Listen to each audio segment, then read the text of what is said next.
I'm here with Alex, and Alex, you're just showing me you're working on a shed design, and this is the door you've ended up Yeah. settling on. What we're doing is we're trying to design a shed that's solid, waterproof, 25-year lifespan, you know, like the studios, and secure.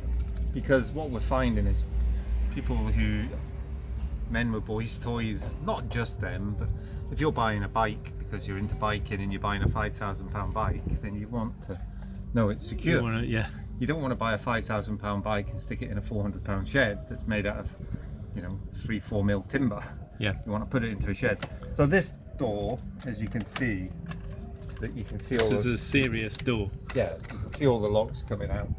And they're coming out the bottom Yeah, and the top.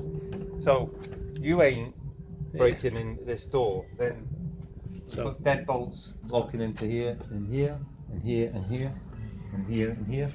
yeah, The hinges, you can see, are absolutely solid.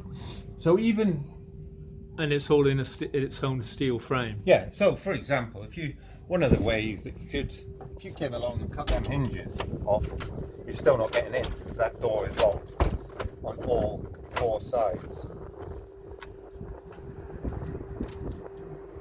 I see. So even because that is the way that a lot of burglars would get in, isn't Yeah, it? you could, in theory, you could cut the hinge there and there if you were desperate, but you're still not going to get that door out.